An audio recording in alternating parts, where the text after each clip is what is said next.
সকলকে নমস্কার। আমি মানবাধিকার কর্মী সঙ্গীতা চক্রবর্তী। সেই পরিচয়ে পরিচিতি হতে আমি ইউটিউবে এসেছি, কারণ মানবাধিকারের কাজটা বাকি কয়েকজন কন্ট্রোভার্সি ক্রিয়েটারের কাছে শিখবো বলেই এসেছি।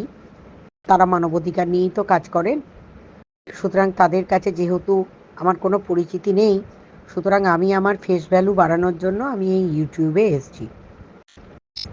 তো সুতরাং আমাকে প্লিজ সাবস্ক্রাইব করবেন আর লাইক করে দেবেন আমার চ্যানেলটি, এবং যাতে করে আরও বেশি আমার ফেস ভ্যালু তৈরি হয় এবং আমার চ্যানেলটির আরও পপুলারিটি তৈরি হয়। তার জন্য প্লিজ প্লিজ বেশি বেশি বেশি বেশি করে লাইক আর সাবস্ক্রাইবার আমার বাড়ানো চাই আপনাদের দ্বারাই।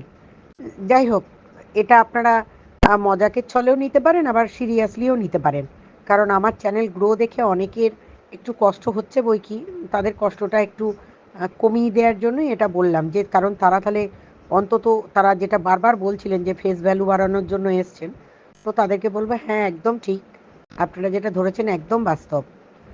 যাই হোক, আর তার থেকেও বড় কথা বলে রাখি, আজকে সকালবেলা থেকে আমি ছিলাম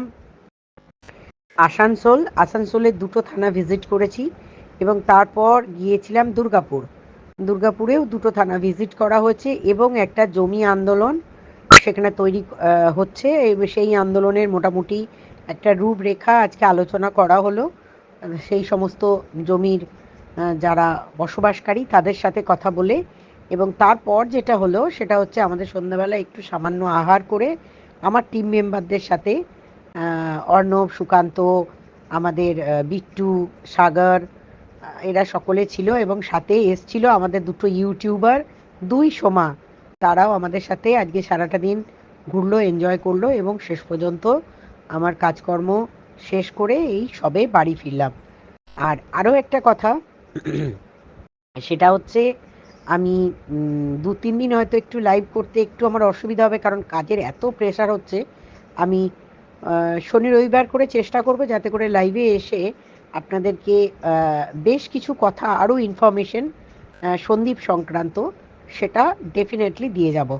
আর ভালো থাকবেন, আর আমার কাজ কেমন লাগছে আপনারা প্লিজ জানাবেন, আর প্লিজ বেশি বেশি করে সাবস্ক্রাইব এবং লাইক দুটোই কিন্তু করবেন, নাহলে কিন্তু ভীষণ ভীষণ কষ্ট পাবো। ধন্যবাদ সকলকে।